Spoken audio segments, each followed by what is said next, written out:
She sold it, and it went through 3 or 4 hands. It's currently owned by a local rancher who runs cattle up there in the summertime.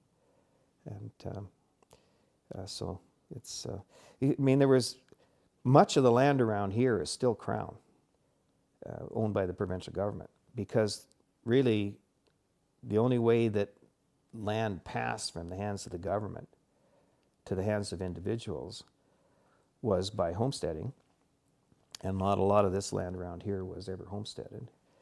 By grants to the Hudson's Bay Company, which is the land we're sitting on, was a grant to the Hudson's Bay Company and became their property and then into private hands ultimately, or grants to the CPR in consideration for building the railway.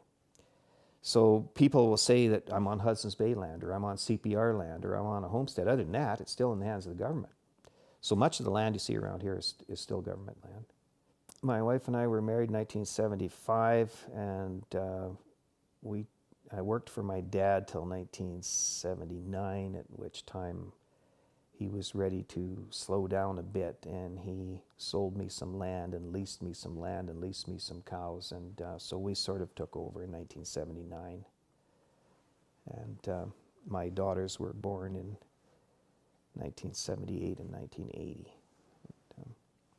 My brother still owns on part of the ranch, or still lives on the part of the ranch that he owns, but he has worked in the oil patch most of his life. He was a smart one. He got into the oil business and made big money. I continue to eke out minimum wage on the ranch, but I'm very happy to do that.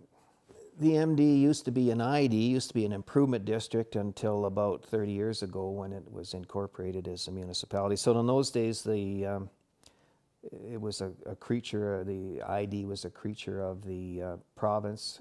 The ID had an advisory council, and all they did, of course, was advise the provincial government on what should happen. And a number of our neighbors were involved with that. Jim Richards was one of the original councillors, a wonderful family. Jim, after his passing, his wife became councillor for a number of years. So we had this advisory council, and then finally the province wanted to get out of that business and hand it over to became an MD, and so that's what we have today. And this oral history project is one of the things that's resulted from activities of the MD. Well, most of the ranch kids, of course, the number one entertainment was riding hell for leather through the country on their saddle horses, and as a parent, you thought you'd accomplished something if you got your kids to 21 years old alive. But most of us survived that in spite of ourselves. But the ranches, when I was a kid growing up, there was a very active social community. Each ranch would host a house party once over the winter. And there was 8 or 10 ranches involved. So there would be a party basically at least every month. And the rangers were very much part of the community then.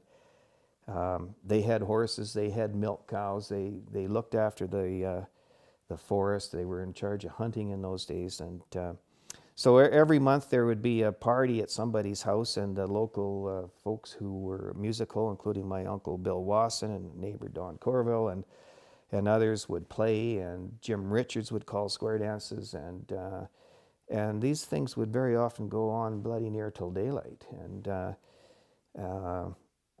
so the next day would be kind of quiet.